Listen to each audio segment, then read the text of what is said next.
비유하는 지혜로운 삶이라는 제목으로 함께 은혜 받기를 원합니다. 마태복음 25장에는 세 가지 비유가 있지요. 열처녀 비유, 달란트 비유, 양과 염소의 비유가 있습니다. 이것은 말세의 종말을 살아가는 우리 성도들에게 주신 말씀입니다.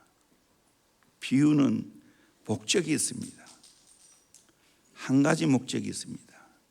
그 목적을 따라서 우리가 이 비유의 깨달음과 이 비유의 교훈을 받아야 됩니다.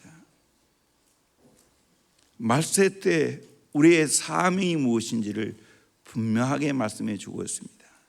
마태복음 24장 14절에 이 천국 복음이 모든 민족에게 증언되기 위하여 온 세상에 전파되리니 그제야 끝이 오리라. 천국 복음이 모든 민족에게 증언되어야 된다고. 그제야 끝, 종말이 온다라고 말하고 있습니다. 우리의 삶이 무엇이겠습니까?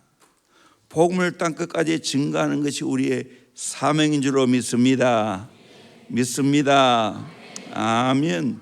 이 귀한 사명을 어떻게 감당할 수 있을까요? 첫째는 등과 기름을 준비하는 지혜로운 삶입니다. 열처녀 비유가 우리에게 주는 교훈입니다. 등을 준비하고 기름을 준비하라 했습니다. 등은 무엇인가? 시편 110편 105절에 보면 주의 말씀은 내 발의 등이요 내 길의 빛이니이다. 시편 119편 130절에 주의 말씀을 열면 빛이 비추어 우둔한 사람을 깨닫게 하나이다. 잠언 6장 23절 대저 명령은 등불이요 법은 빛이요 훈계의 책망은 곧 생명의 길이라. 이 하나님 말씀이 바로 우리에게는 등불과 같다는 거예요. 모든 영성은 하나님 말씀으로부터 시작됩니다.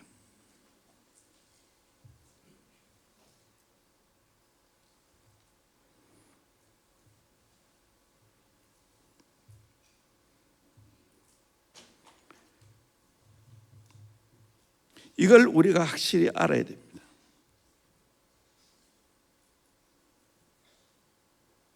기름은 그러면 무엇입니까? 성령을 비유하고 있습니다. 사도행전 10장 38절 우리 같이 한번 읽어볼까요? 시작. 하나님이 나사렛 예수에게 성령과 능력을 기름 붓듯 하셨음에 그가 두루 다니시며 선한 일을 행하시고 마귀에게 눌린 모든 사람을 고치셨으니 이는 하나님이 함께 하셨음이라. 성령과 능력을 기름 붓듯 했다.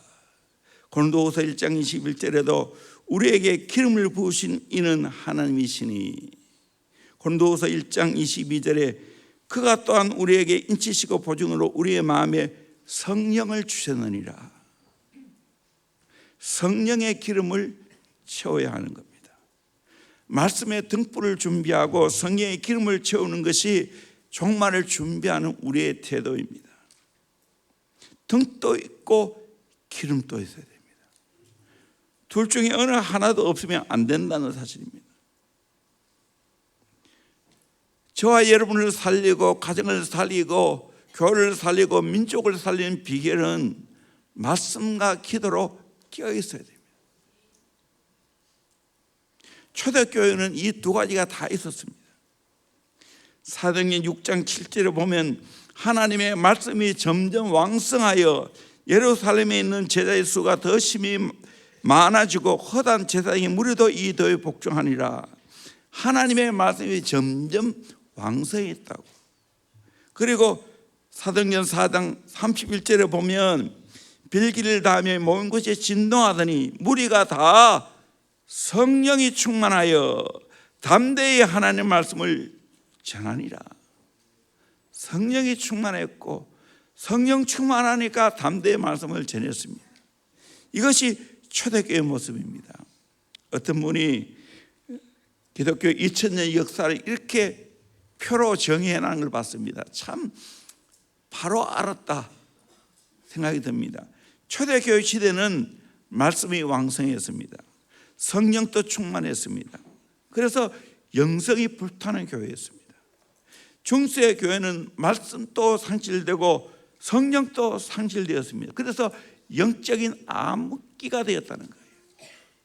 종교개혁 시대는 말씀이 회복되었지만 성령의 역사는 희미했습니다. 반만 건강합니다. 부흥운동 시대는 말씀에 건강하고 성령의 역사 회복되었지만 내적 변화만 강조되었습니다. 오순절 운동은 말씀은 약하고 성령이 충만했습니다. 외적 은사가 강조되었습니다. 그러나 진짜 21세기의 영성은 초대교회로 돌아가야 되는데 바로 말씀이 왕성하고 성령이 충만해야 될 줄로 믿습니다. 대형교회가 이런 교회 되기를 주의 이름으로 축원합니다. 저와 여러분이 이런 삶을 살기를 주의 이름으로 축원합니다. 말씀도 왕성하고 성령도 충만하기를 주의 이름으로 축원합니다. 이것이 초대교회의 모습이었습니다. 오늘 13절에도 보니까 그런즉 깨어있으라 너는 그날과 그때를 알지 못하니라.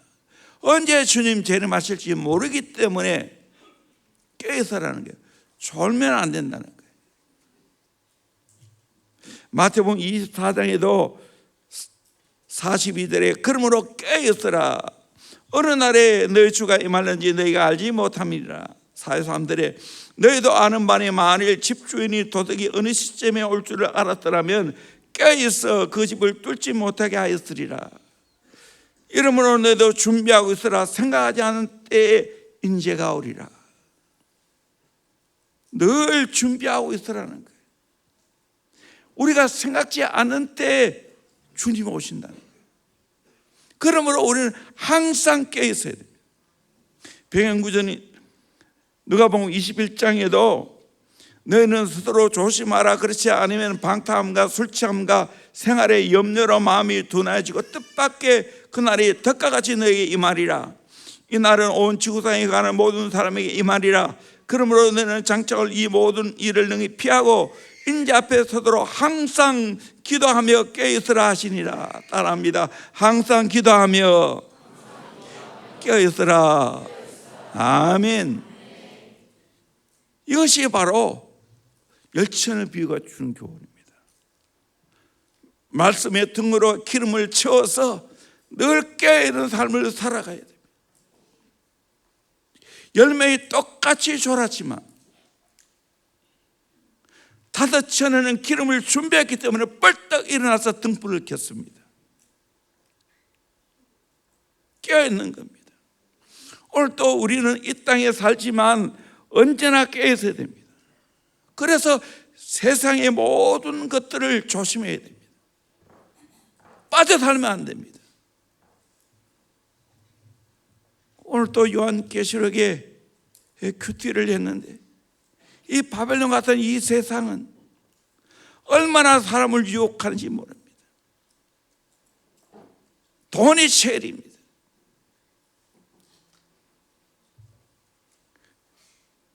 여러 가지 유흥들과 체면한 것을 우리에게 제공합니다. 결국 그것에 빠져 살면 내 영은 무감각해집니다. 대형교회 하나님의 말씀이 왕성하고 성령도 충만해서 깨어있는 교회가 되고 깨어있는 성도 되기를 주의 이름으로 축원합니다. 두 번째로 받은 달란트로 열매를 맺는 지혜로운 삶을 살아가야 됩니다.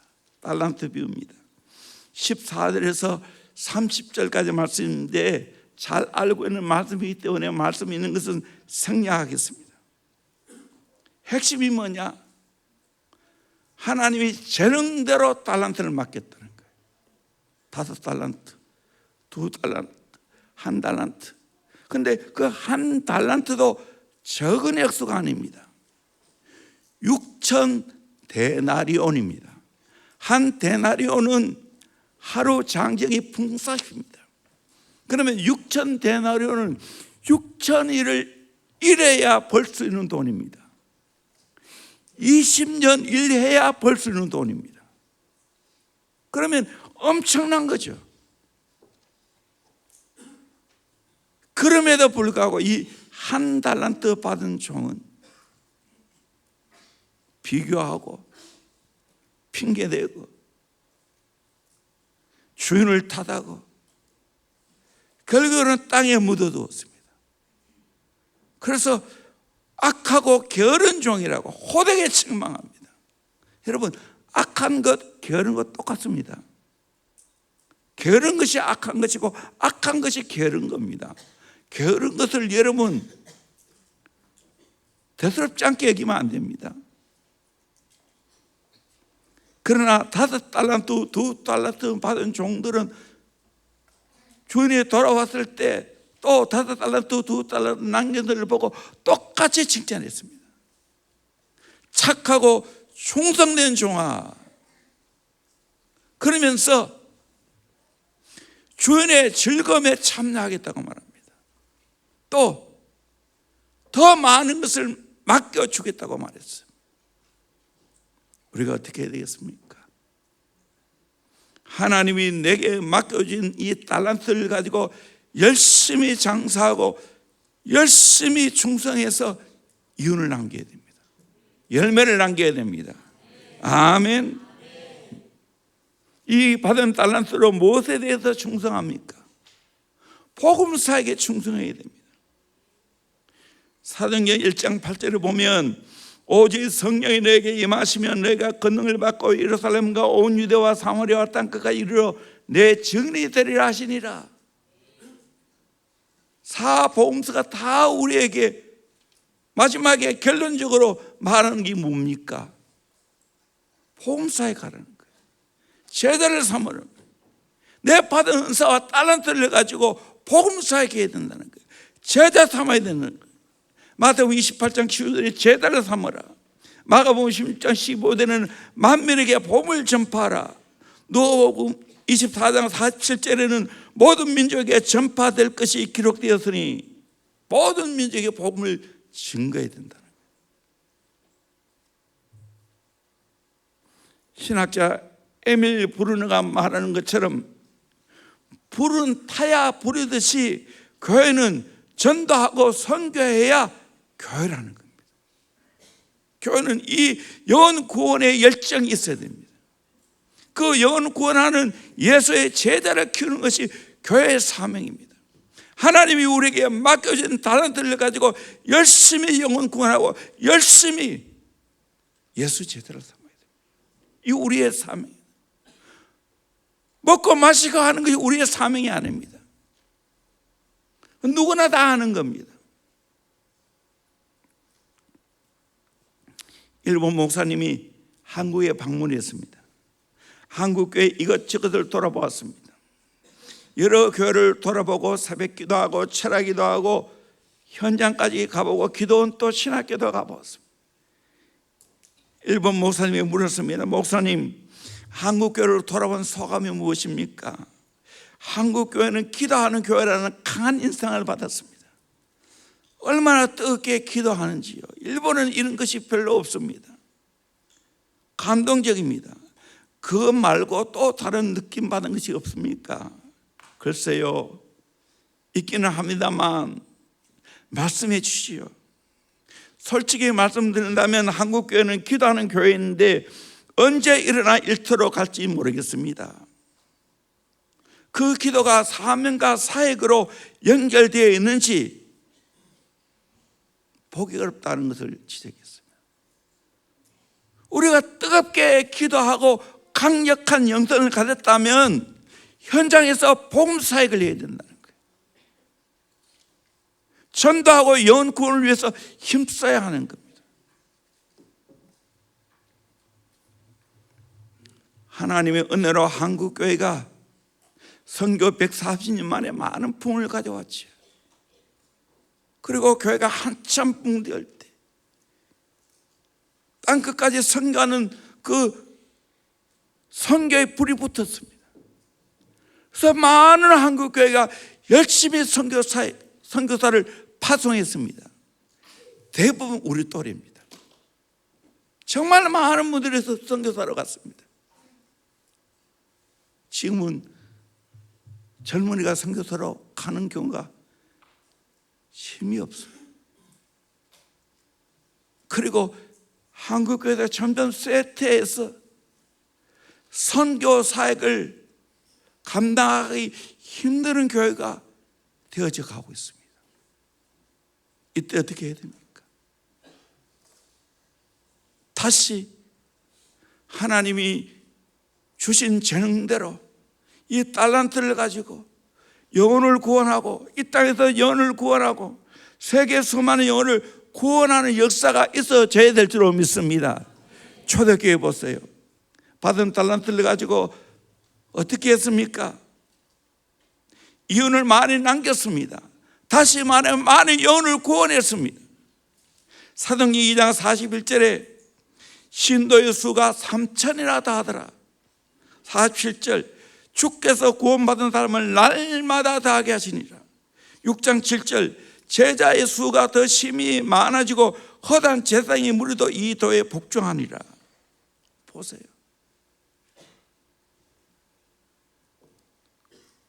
그래도 감사한 것은 우리 교회는 계속 세례받고 학습받고 입견 문담하는 사람이 많습니다. 그러나 이것 가지고 안 됩니다. 가면 갈수록 한국교회가 심각합니다. 특별히 다음 세대가 심각합니다. 7%도 안 돼요. 뭐 7%예요? 5% 이하예요. 어떻게 해야 됩니까? 다음 세대 영혼을 구원해야 됩니다. 이들을 예수의 제자로 삼아야 될 줄로 믿습니다. 아멘. 대형교회가 모델이 되어야 될 줄로 믿습니다. 사랑하는 여러분들, 여러분이 예수의 제자가 돼야 돼요. 영혼 사역에 불이 타야 돼요. 여러분 다 동지야, 동역자야. 한 친구가 선교사로 가면 모든 것들 다 힘 모아가지고 함께 선교를 위해서 동역해야 할 사람. 알겠냐? 여기서 결혼하는 사람도 나올 거야. 그래서 복음 사역해야 되는 거예요. 대형교회 봐라. 다음 세대가 차고 넘치지 않냐? 그리고 진짜 제자가 아니냐? 정신 차려야 돼. 다 그런 거 아니에요. 대형교회 늦게 들어오는 우리 제자편 친구들, 잘 적응하는 친구들도 꽤 있어. 그러나 아직까지 세상에 물을 못 빼는 애들도 있어. 빨리 정신 차리고 예수의 제자가 돼야 돼. 온 교회가 달라들어도 이거 해야 돼. 세상에는 육정이 좋아서 나이가 어른데도 불구하고 남녀 간에 사귀고, 교회는 그런 게 없어. 그건 마귀짓이야. 하나님이 싫어하는 거야.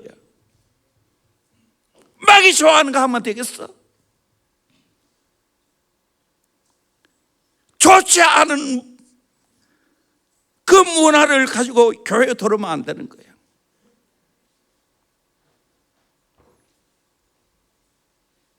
당사자가 다 문제야. 내가 용납하지 않을 거야. 이거는 일러줘. 그리고 그런 친구 있으면 일러줘. 그 일러주는 것이 정상이야. 덮어주는 게 정상이 아니야. 뭔가도 없는 설교를 내가 한다 지금. 한 영혼이라도 깨끗하게 잘해야 돼. 한 영혼이라도 예수의 제자로 무장해야 하기 때문에. 아멘. 젊은 어린 청소년들은 정말 내 안에 육의 정욕이 올라와. 그러나 성령의 그 불로 그 육의 정욕을 꺼트려야 될 줄로 믿습니다. 잡아야 될 줄로 믿습니다. 아멘. 그 우리의 사명이에요. 사명. 마태복음 24장에도 45대 충성되고 지혜 있는 종이 되어 주인에게 그 집 사람들을 맡아 때를 따라 양식을 나눠줄 자가 누구인가? 주인이 올 때 그 종이 이렇게 하는 걸 보면 그 종이 복이 있으리로다. 내가 진실로 너에게 이르노니 주인이 그 모든 소유를 그에게 맡기리라. 열심히 영혼을 돌아보고 영적으로 때를 따라 양식을 먹이면서 예수의 제자를 키워낸다면 그 종이 그렇게 하는 걸 보면 그 종이 복이 있다는 거예요. 우리 모두 대형교회가 이 영혼 사역자로 여러분 무장할 수 있기를 주의 이름으로 축원합니다. 아멘. 하나님이 내게 주신 재능대로 주신 이 달란트를 가지고 영혼을 구원하고 영혼 사역해야 되는 거예요. 아멘. 이것이 교회의 사명입니다. 교회가 교회다워야 되죠. 그러면 거룩한 구령의 열정이 있어야 됩니다. 그리고 제자를 키우기 위해서 내 인생을 쏟아부어야 하는 겁니다. 마지막 세 번째로, 사랑으로 섬기는 지혜로운 삶입니다. 양과 염소의 비유에서 우리에게 말해주고 있습니다. 말세의 징조가 무엇입니까? 마태복음 24장 12절에 불법이 성함으로 많은 사람의 사랑이 식어지리라. 불법이 성하다 보니까 사랑이 식어진다 했어요. 이때 우리가 해야 할 일은 뭡니까? 사랑을 실천해야 되는 거예요. 그러면서 양과 염소의 비유를 우리에게 말해주고 있어요. 우리 마태복음 25장 34절에서 우리 쭉 4절까지 같이 큰 소리로 읽겠습니다. 시작. 그때 임금이 그 오른편에 있는 자들에게 이르시되 내 아버지께 복받을 자들이여 나와 창세로부터 너희를 위하여 예비된 나라를 상속받으라. 내가 줄일 때에 너희가 먹을 것을 주었고 목마를 때에 마시게 하였고 나그네 되었을 때에 영접하였고 헐벗었을 때에 옷을 입혔고 병들었을 때에 돌보았고 옥에 갇혔을 때에 와서 보았느니라.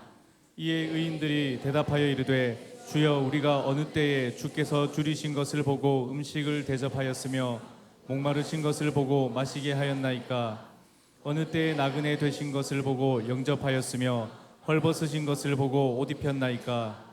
어느 때에 병드신 것이나 옥에 갇히신 것을 보고 가서 배웠나이까 하리니 임금이 대답하여 이르시되 내가 진실로 너희에게 이르노니 너희가 여기 내 형제 중에 지극히 작은 자 하나에게 한 것이 곧 내게 한 것이니라 하시고. 아멘. 양과 같은 성도들은 주위에 있는 불쌍한 영혼들을 돌아보고 사랑을 베풀었습니다. 마땅히 해야 할 일인 줄 알고 했기 때문에 자기가 사랑을 베푼 것조차도 모를 정도였습니다. 마치 부모가 자녀에게 사랑 베푸는 것은 너무나 당연하기 때문에 기억을 안 합니다. 하지도 않고요. 못합니다. 기억을. 그러나 염소와 같은 성도는 자기 욕심을 가지고 살기 때문에 옆에 있는 이웃을 돌아보지 않습니다. 이기적으로 살아갑니다. 양과 염소의 차이는 결국 사랑의 차이입니다. 오른편에 있는 사람과 왼편에 있는 사람의 차이는 결국 사랑의 차이입니다. 우리가 해야 할 것은 내 주의 영혼들을 예수의 심정을 가지고 예수님께 대하듯 사랑으로 섬기는 영성이 진짜 영성입니다. 영혼을 사랑하는 진짜 영성입니다.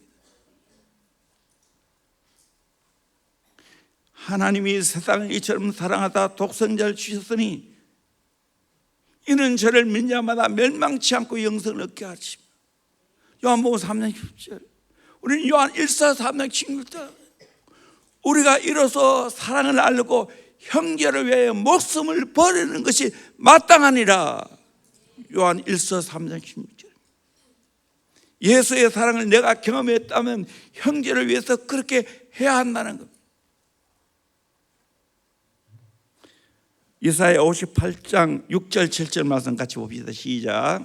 내가 기뻐하는 금식은 흉악의 결박을 풀어주며 멍에의 줄을 끌어주며 압제당하는 자를 자유하게 하며 모든 멍에를 꺾는 것이 아니겠느냐. 또 줄인 자에게 내 양식을 나누어 주며 유리하는 빈민을 집에 들이며 헐벗은 자를 보면 입히며 또 내 고륙을 피하여 스스로 숨지 아니하는 것이 아니겠느냐. 아멘. 사랑을 베풀으라는 거예요. 그러기 위해 기꺼이 금식하라는 거예요.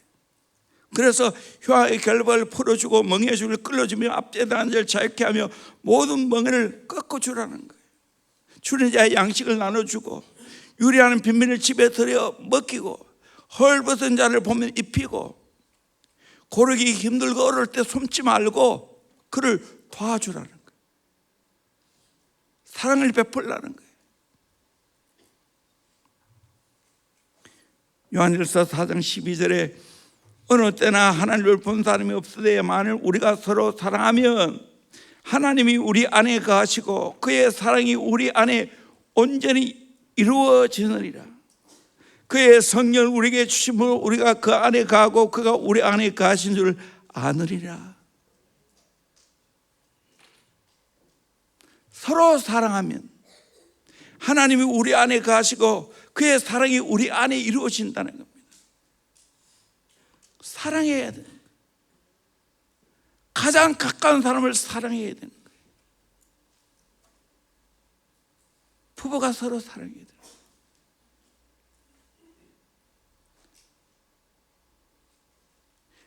목장하는 식구들 서로 사랑해야 돼요. 부모가 자식 사랑하는 건 쉬워요. 내래 사랑이니까. 진짜 사랑의 대상은 부부예요. 이거 사랑하지 않으면 영혼 사회 갈 자격이 없어. 여기서 나오는 거예요. 힘이. 자녀 양육 여기서 나오는 거예요. 영혼 사회 여기서 나오는 거예요. 부자가 되면 제가 집사람이 함께 더불어 사랑하고 영혼 사회 하였기에 오늘 여기까지 왔어요. 대형교회가 여기까지 왔어요. 우리 목자 목녀들이 정말 끌어안고 영혼을 사랑하고 목원들을 돌봤기 때문에 대형교회가 이렇게 건강하게 부흥되어졌어요. 사랑이요, 사랑. 초대교회의 모습이 바로 그런 모습이에요. 잘 알고 있지만 다시 한 번 더 사도행전 2장 44절에서 47절까지 말씀을 같이 보도록 합니다. 시작. 믿는 사람이 다 함께 있어 모든 물건을 서로 통용하고 또 재산과 소유를 팔아 각 사람의 필요를 따라 나눠주며 날마다 마음을 같이하여 성전에 모이기를 힘쓰고 집에서 떡을 떼며 기쁨과 순전한 마음으로 음식을 먹고 하나님을 찬미하며 또 온 백성에게 칭송을 받으니 주께서 구원받는 사람을 날마다 더하게 하시니라. 아멘. 이게 초대교회의 사랑의 공동체예요. 다 함께 있고 물건을 통용하고 재산과 소유를 팔아 필요한 사람에게 나눠주고 마음을 같이 하고 성전에 모이고 집에서 떡을 떼고 기쁨과 순전한 마음으로 음식 먹고 하나님을 찬미하고 그러니까 온 백성이 칭송받았습니다. 구원받는 사람을 날마다 더하게 하시는 그 역사였습니다. 대형교회가 이런 초대교회 같은 모습이 일어나기를 주의 이름으로 축원합니다. 사도행전 4장 32절에도 믿는 무리가 한 마음과 한 뜻이 되어 모든 물건을 서로 통용하고 자기 재물을 조금이라도 자기 것이라 하니까 하나도 없더라. 사도들이 큰 권능으로 주 예수의 부활을 증언하니 무리가 큰 은혜를 받아 그 중에 가난한 사람이 없으니 이는 밭과 집 있는 자는 팔아 그 판것의 값을 가져다가 사도들의 발 앞에 두며 그들이 각 사람의 필요를 따라 나누어줍니다. 자발적으로 필요한 자에게 나누었습니다. 공산주의는 강제로 하는 거고 우리 기독교는 자발적으로 사랑으로 하는 겁니다. 부유하신 예수님이 우리를 위해서 친히 가난하게 되신 이유는 그의 가난하심으로 말미암아 우리를 부유하게 하셨다고 했어요. 고린도후서 8장 9절에 우리 주 예수 그리스도의 은혜를 너희가 알거니와 부유하신 이로서 너를 위하여 가난하게 되심은 그의 가난함으로 말미암아 너를 부유하게 하라 하십니다. 여러분 나누어 주면 나도 부유해 주고 그분 또 부유해 주는 역사 있게 되는 줄로 믿습니다. 아멘. 이제 올 한 해도 얼마 남지 않았습니다. 연말이 있다는 것은 우리에게 종말이 있다는 것을 알려주고 있습니다. 주님 앞에 서야 할 종말의 때가 있다는 걸 알아야 됩니다. 우리가 어떻게 살아야 됩니까? 오늘 세 가지 비유 기억해야 됩니다. 주의 제 이름으로 인하여 등과 기름을 준비해야 됩니다. 깨어 있어야 됩니다. 그리고 하나님이 내 재능대로 달란트를 맡겨주셨는데 그것 가지고 열심히 충동스럽게 장사해야 됩니다. 이윤을 남겨야 됩니다. 그래서 마지막 날에 우리 하나님 아버지가 착하고 충성된 종 주인의 즐거움에 참여할지어다 더 많은 것을 너에게 맡기겠다고 하시는 그 아름다운 역사의 길을 진심으로 소망합니다. 그날에 오게 될 줄로 믿습니다. 우리 모두 이렇게 살기를 주의 이름으로 축원합니다. 뿐만 아니라 내 주의 어려운 형편을 있는 자에게 사랑의 손을 내밀어야 됩니다. 도와야 됩니다. 영적으로도 헐벗고 상처 입은 그 영혼들을 돌봐줘야 됩니다. 사랑을 실천해야 됩니다. 마땅히 내가 해야 할 일인 줄 알고 해야 합니다. 이 사명 잘 감당하기를 주의 이름으로 축원합니다. 우리 찬양팀 다 올라오세요.